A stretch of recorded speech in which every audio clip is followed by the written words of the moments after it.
তো প্রশংসা সেই মহান আল্লাহ তাবারক তাআলার।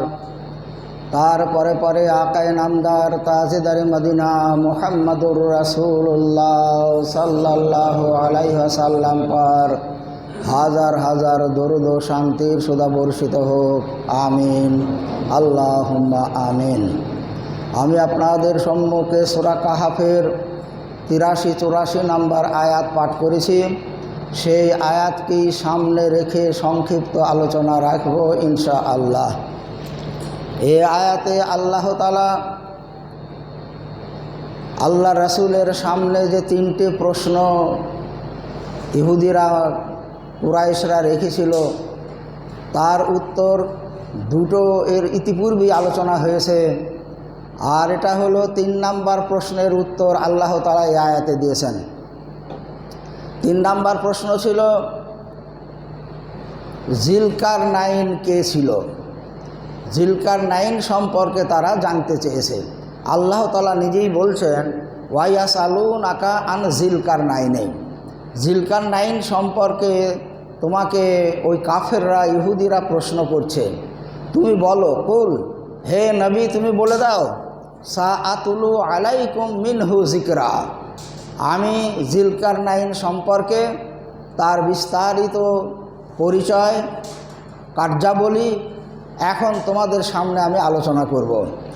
এই বলে আল্লাহ তাআলা জুলকারনাইন সম্পর্কে আল্লাহর রাসূলের ওপরে পরপর আয়াত নাজিল করে এই ঘটনা বিস্তারিত জানালেন এবং আল্লাহর রাসূল সেই প্রশ্নকারীদের সামনে এই বিষয়টা উল্লেখ করলেন।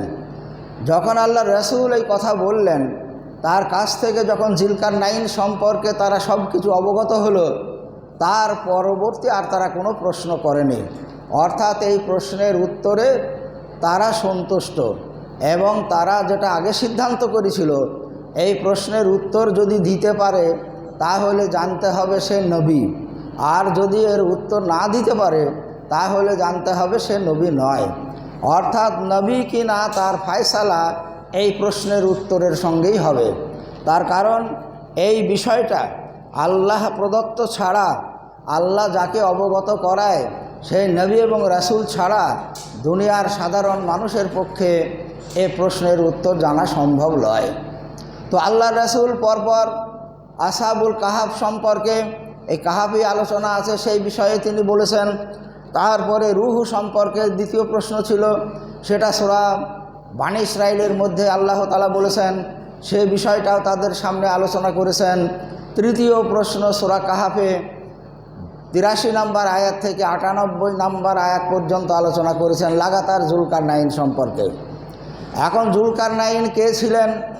জুলকারনাইন সম্পর্কে বলা হয় পৃথিবীর বুকে 4 জন বাদশাহ ছিলেন, যে 4 জন বাদশাহ সারা দুনিয়ার উপরে তাদের বাদশাহাত চলত, তাদের রাজত্ব চলত। তার মধ্যে একজন হলো জুলকারনাইন, আর একজন হলো সুলাইমান নবী। সুলাইমান নবীও সারা দুনিয়ার বাদশাহ ছিলেন। 2 জন হলো মুসলমান আর 2 জন হলো কাফের, তাদেরও রাজত্ব ছিল সারা দুনিয়ায়।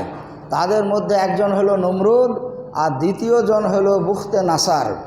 এই 4 জন বাদশাহ সারা দুনিয়ার বাদশাহ ছিলেন। জুলকারনাইনের অতীত সম্পর্কেও কিছু বর্ণনা করা হয়নি, আর তার পরবর্তীতেও কিছু বর্ণনা করা হয়নি। আল্লাহ তাআলা যেটুকু বর্ণনা করেছেন, যেটুকু উল্লেখ করেছেন কোরআনের আয়াত দিয়ে, সেইটুকুই জানা যায়। তাছাড়া তার বাইরের কিছু জানা সম্ভব নয়। তো এইবার এক কথায় আল্লাহ তাআলা বলেছেন, ইন্না মাক্কান্না লাহু ফিল আরজে, আমি জুলকারনাইনকে পৃথিবীর বুকে রেখেছিলাম, অর্থাৎ তার বাদশাহাত এই পৃথিবীতেই ছিল। ওয়াতায়না লাহু মিন কুল্লি শাইইন সাবাবা, আর তাকে আমি সব কিছু দিয়েছিলাম, দুনিয়ায় চলাফেরা করার ক্ষমতা, বাদশাহাত করার ক্ষমতা এবং বিভিন্ন দিক চলাফেরা করার ক্ষমতা তাকে আমি দিয়েছিলাম। তো এই জুলকারনাইন সম্পর্কে আল্লাহ তাআলার এই বক্তব্য। জুলকারনাইনের বাদশাহাত যখন সারা দুনিয়া তার জীবনের প্রচুর ফাংশন থাকবে, কিন্তু সেই সব বিষয়গুলো আল্লাহ তাআলা আলোচনা করেননি। এখানে 3টে পার্টে জুলকারনাইনের কর্মক্ষেত্র হিসাবে আলোচনা করা হয়েছে।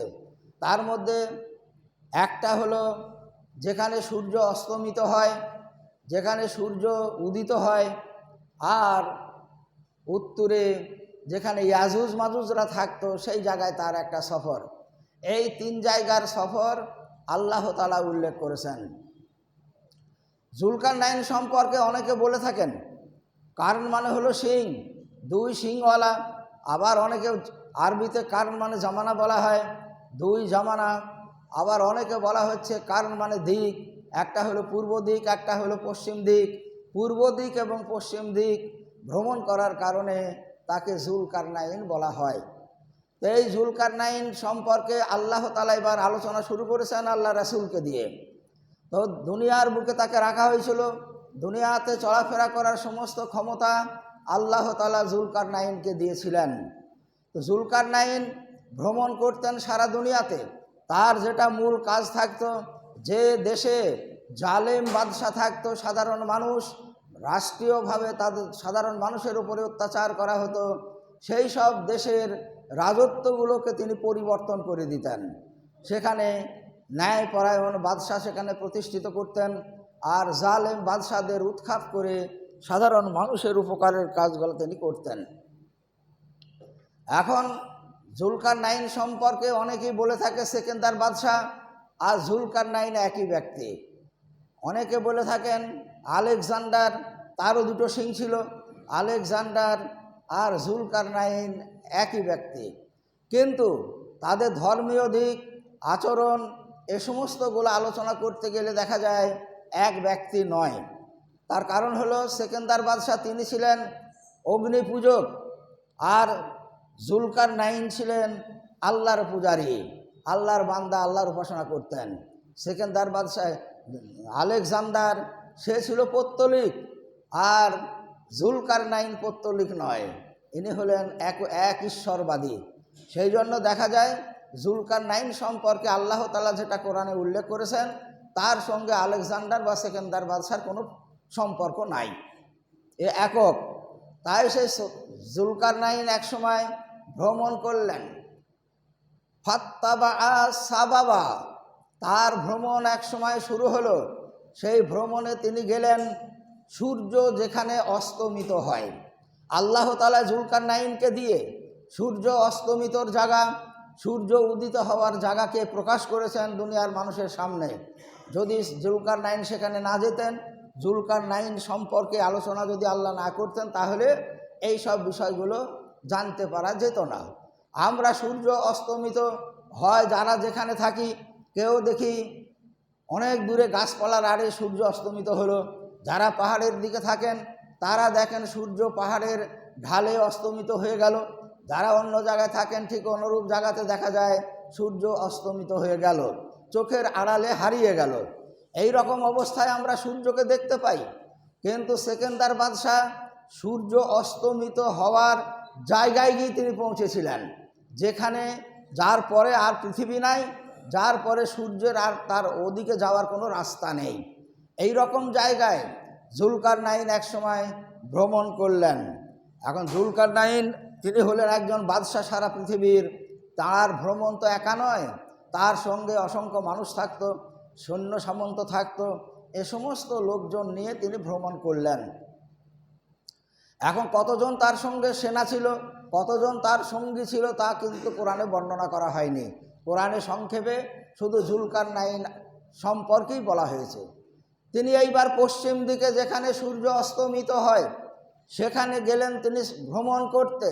তিনি সেখানে গিয়ে দেখছেন সূর্য যেখানে অস্তমিত হচ্ছে সেই জায়গাটা হলো একবারে পানি, মানে কাদা পানি থেকে পানি সরিয়ে গেলে যেমন থলথলে কাদা থাকে, ওই রকম থলথলে কাদার মাঝখানে গিয়ে সূর্যটা ডুবে গেল। মানে তারপরে আর পৃথিবীর আর কিছু নাই, ওটাই পৃথিবীর শেষ। এখন ওই থলথলে কাদার আগে যে চরগুলো আছে, ওই চরে একটা সম্প্রদায় বসবাস করে, এক ধরনের মানুষ সেখানে বসবাস করে। জুলকারনাইন তার লোকজন দিয়ে তাদের কাছে খবর নিলেন, দেখলেন তাদের চলাফেরা, তাদের উপাসনা বন্দেগী, কোনো বিষয়ে তাদের আল্লাহ সম্পর্কে কোনো ধারণা নাই, আখেরাত সম্পর্কে তাদের কোনো ধারণা নাই। আল্লাহ সম্পর্কে কিছু জানে না, আখেরাত সম্পর্কে কিছু জানে না, মরে যায়, ফেলে দেয়, হয়ে গেল, এছাড়া তারা আর কিছু জানে না। তো দীর্ঘদিন ধরে তারা সেইখানে বসবাস করছে। তো তাদের আবার কোনো ঘর বাড়িও নেই যে কোনো আশ্রয়ে তারা বসবাস করে, এরকম কিছু নাই। তাদের রাত লাগে, যে যেখানে থাকে সে সেখানে ঘুমায়, আবার সকাল হয় ঘোরাফেরা করে। তারা কি খায় তাও বর্ণনা করা হয়নি। মুফাসসিরিনরা বলছেন তার চরের এদিকে কিছু গাছপালা আছে, সেই সব গাছপালার ফল টল তারা খায় আর থাকে। তাদের কোনো নির্দিষ্ট কোনো কাজ, খাবার উৎপাদনের কোনো ব্যবস্থা তাদের নেই। জুলকারনাইন ভাবলেন এই মানুষগুলো পৃথিবীতে আছে, বেঁচে আছে, কে তাদের দুনিয়ায় পাঠালো, আর মরার পরে তারা কোথায় যাচ্ছে, এই সব বিষয়গুলো তাদের কাছে একটুকু ছোঁয়া দিতে পারেনি, তাদেরকে স্পর্শ করতে পারেনি। এই মানুষগুলোকে তো ছেড়ে দেওয়া উচিত নয়, এদের বিচার হওয়া দরকার। তাই যখন তিনি মনে মনে খুব ক্ষুব্ধ, তাদের উপরে রাগান্বিত হলেন, আল্লাহ তাআলা তখন বলছেন, দেখো জুলকারনাইন, এই লোকগুলোকে তুমি শাস্তিও দিতে পারো, আবার এই লোকগুলোকে তুমি ক্ষমাও করে দিতে পারো। তো জুলকারনাইন সঙ্গে সঙ্গে বললেন, আমি শেষটাকে ইখতিয়ার করলাম, অর্থাৎ আমি ওদেরকে ক্ষমা করে দিলাম। ওরা যে এতদিন আল্লাহকে চেনেনি, আল্লাহকে জানেনি, আল্লাহর কোনো উপাসনা নেই, গুণগান নেই, কিছু নেই, সেই জন্য তাদের ক্ষমা করে দিয়ে ওরা যাতে এখন থেকে আল্লাহ তাআলাকে চিনতে পারে, আল্লাহ তাআলার উপাসনা বন্দেগী তারা শিখতে পারে, আল্লাহর উপাসনা যাতে করে, আখেরাত সম্পর্কে তাদের যেন কিছুটা ধারণা হয়, এই সব বিষয়গুলোর ব্যবস্থা আমাকেই করতে হবে। সেই জন্য জুলকারনাইন তখন করলেন কি, যে সেখানে তার লোকজন দিয়ে ওই সমস্ত লোকেদের ভিতরে কিছু দাওয়াতি কাজ করলেন, ওই সমস্ত মানুষগুলোকে আল্লাহ সম্পর্কে কিছুটা পরিচিতি ঘটালেন, ইবাদত বন্দেগী সম্পর্কে কিছুটা ধারণা দিলেন। এইভাবে সেই মানুষগুলোকে আস্তে আস্তে তাদেরকে আল্লাহমুখী করার চেষ্টা করলেন। তাদের বসবাসের কোনো ছাওয়া ঘর নেই, ঢাকনা নেই, উপর আকাশের নিচে থাকে, আকাশের নিচেই চলাফেরা করে। তাদেরকে আস্তে আস্তে সভ্য করার জন্য তাদের ভিতরে ধারণা করতে লাগলেন যে পৃথিবীতে অন্যান্য মানুষ যেভাবে বসবাস করে তোমাদেরকেও সেইভাবে বসবাস করা উচিত। এখানে তো একরকম দেখলেন, তাদের ওই রকম ব্যবস্থা করার পরে জুলকারনাইন আর একটা সফর করলেন, সেটা হলো কি সুম্মাত তাবাগা সাবাবা, আর দ্বিতীয় সফর করলেন সূর্য যেখানে উদিত হয়, সূর্য পূর্ব দিকে যেখানে উদিত হয়, আমরা যে যেখানে থাকি সেখান থেকে আমরা দেখতে পাই সূর্য কোনো গাছের আড়াল দিয়ে উঠে যাচ্ছে, কোনো গ্রামের আড়ালে উঠলো, বা পাহাড়ের ধারে যারা থাকে তারা দেখে পাহাড়ের ওপার থেকে সূর্য উদিত হলো। কিন্তু সূর্য আসলে কোথায় উদিত হয় সেই সম্পর্কে আমাদের ধারণা নেই, তার কারণ সেই সম্পর্কে আমরা জানিও না। এই জুলকারনাইন যতটুকু জুলকারনাইনকে সামনে রেখে আল্লাহ তাআলা বলেছেন সেইটুকুই আমরা জানতে পেরেছি। তো জুলকারনাইন পূর্ব দিকে যখন ভ্রমণ করলেন, সেই পূর্ব দিকেও গিয়ে দেখলেন সেখানেও সূর্য ঠিক ওই রকম একটা থলথলে কাদার উপর দিয়ে সূর্য উপরের দিকে উদিত হলো। আর তার আগের চরে এখানে যে সমস্ত মানুষ বসবাস করছে সেই মানুষগুলোর পরনে আবার কাপড় নাই, নারী পুরুষ সবাই সমস্ত রকমের মানুষ আছে, কিন্তু ওই সম্প্রদায়টা তারা সেখানে বসবাস করে আর তাদের পরনে কোনো কাপড় নেই, সব উলঙ্গ মানুষ। তারা জানেই না যে মানুষকে কাপড় চোপড় পরতে হয়, মানে আল্লাহ সম্পর্কে ধারণা থাকলে এগুলো আস্তে আস্তে মানুষের অটোমেটিক এসে যায়। আর দেখা দেখি হয়, তো তাদের ভিতরে সেই রকম দেখা দেখির কিছু নেই, আল্লাহ সম্পর্কে ধারণা নেই, ওই রকম মানুষ তারা সেখানে আছে। আর এদের সম্পর্কে বলা হচ্ছে যে জুলকারনাইন সারা পৃথিবীর যখন বাদশাহ, অনেক ভাষাও তিনি জানতেন, যেখানে যেতেন তাদের সঙ্গে কথা বলতেন, কিন্তু এই মানুষগুলো তারা যে ভাষায় কথা বলছে সেই ভাষা জুলকারনাইন বুঝতে পারছে না। জুলকারনাইনে যে সমস্ত মানুষ তার সঙ্গে গেছে তারাও তাদের ভাষা বুঝতে পারছে না, কেমন যে ভাষা তা আল্লাহই ভালো জানে। তার কারণ হলো আমাদের পশু পক্ষীতেও কথা বলে, জীব জন্তুতেও কথা বলে, সেসব কথা আমরা বুঝতে পারি না, কিন্তু পশু পক্ষীতে বোঝে, জীব জন্তুতে বোঝে। যেমন সুলাইমান নবী বলেছেন যে আমাদেরকে আল্লাহ তাআলা আমাকে শিক্ষা দিয়েছেন, ওই পশু পক্ষীর কথা বোঝার মতো ক্ষমতা দিয়েছেন, আমার কথা বোঝানোর মতো ক্ষমতাও আল্লাহ তাআলা আমাকে দিয়েছেন। পশু পক্ষীর কথা আমি বুঝতে পারি, আমার কথা পশু পক্ষীও বুঝতে পারে। তার মানে পশু পক্ষী কথা বলে, তারা নিজেদের মধ্যে কথা বলে, জীবজন্তু তাদের নিজেদের মধ্যে কথা বলে, সে কথা ভাষা যেমনই হোক না কেন কথা তাদের থাকে। তো সুলাইমান নবীর মাধ্যমে ওই বিষয়টা পাওয়া যায়। কিন্তু ওই মানুষগুলোর যে কি ভাষা ছিল, পূর্ব দিকে যারা বসবাস করত উলঙ্গ মানুষ, জুলকারনাইন বলছেন তাদের সেই ভাষা আমি বুঝতে পারলাম না, আমার লোকজনকেও তাদের ভাষা বুঝতে পারা গেল না। এমন ভাষা তারা নিজেদের মধ্যে ব্যবহার করেন, আল্লাহ তাদের শিখিয়েছেন সেইভাবে। তো জুলকারনাইন দেখলেন ভাষা যদি বুঝতে পারা না যায়, তো তাদের ভিতরে আমরা দাওয়াতি কাজ কি করব। আমাদের ভাষাও তারা বুঝে না, তাদের ভাষাও আমরা বুঝি না। তার লোকজনকে বলল, তোমরা এদের মধ্যে বিচরণ করো, এদের পোশাকের ব্যবস্থা করো। উলঙ্গ মানুষ তারা, তাদের পোশাকের ব্যবস্থা করলেন। পোশাক অভ্যাস না থাকলে পরতেও ভালো লাগে না, অনেকেই পরে না, অনেকেই সামনে পরে। তো জুলকারনাইন তার লোকজনকে দিয়ে সেই উলঙ্গ সম্প্রদায়ের পোশাকের ব্যবস্থা করলেন, যাতে তারা নিজেরা জামা কাপড় পরে সভ্য হয়ে জীবনযাপন করে। তো নিজেদের ভাষাতেই তারা বলছেন, জুলকারনাইনরা যে ভাষায় বলেছে, ভাষার কথা এখানে উল্লেখ নাই, বলা হয়েছে তার নিজের ভাষায় বলেছেন, সে আরবি হোক অন্যান্য কোনো ভাষা হোক, সেই ভাষায় তাদেরকে শেখাতে শুরু করলেন তার লোকজন দিয়ে, যে তোমরা ওদের মধ্যে এই ভাষাকে শিক্ষা দাও। সেই ভাষা শিখিয়ে ওই ভাষার মধ্যে মাধ্যমে ওদেরকে তাবলীগ করতে হবে, ওদেরকে আল্লাহ সম্পর্কে পরিচয় করাতে হবে। আর ওরা এই যে কাপড় চোপড়ের কোনো ব্যবস্থা নেই, এই ব্যবস্থাও ওদের ভিতরে করতে হবে। তো জুলকারনাইন ওই ব্যবস্থাই করলেন। তিনি যেহেতু সারা দুনিয়ার বাদশাহ, ওরাও তার প্রজা, ওদেরও দেখাশোনা করার দায়িত্ব জুলকারনাইনের রয়েছে। সেই জন্য তিনি তার লোকজন দিয়ে ওদের কাপড়ের ব্যবস্থা করলেন, যে সব কাপড় পরার ব্যবস্থা, পরার অভ্যাস করানো, সেই সঙ্গে সঙ্গে তাদেরকে ভাষা শিখিয়ে তাদেরকে আল্লাহমুখী করা, আখেরাতমুখী করার ব্যবস্থা জুলকারনাইন করলেন। এটা সময় সাপেক্ষ, এই যে 2 দিন 4 দিনে হয়েছে এমন নয়, আর কতদিন সময় লেগেছে সে সময়েরও এখানে পরিমাণ বলা হয়নি।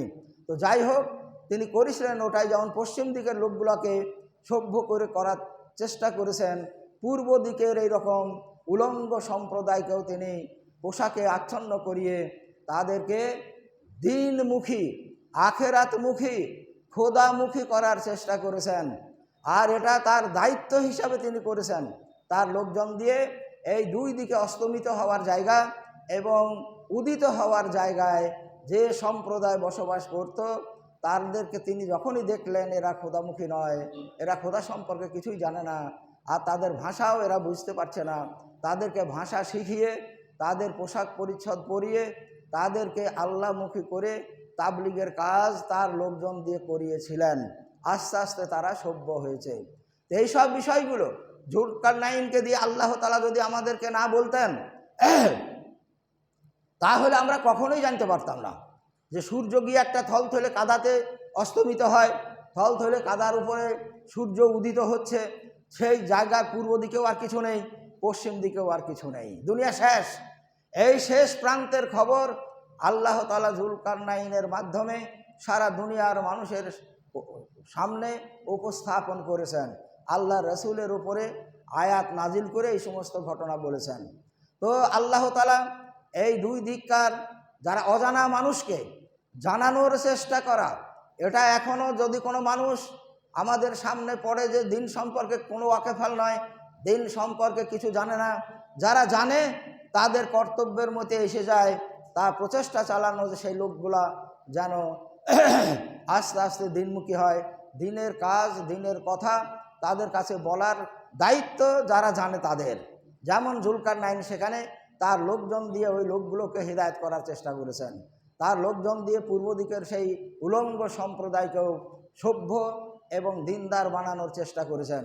তো এখনও দুনিয়ার মানুষের সামনে এই আয়াতগুলো নাজিল করার কারণই হলো, শেষ নবীর উম্মতের উপরে এই আয়াত নাজিল করার কারণই হলো যে এরাও অজানা মানুষকে সব সময় জানানোর একটা চেষ্টা করবে।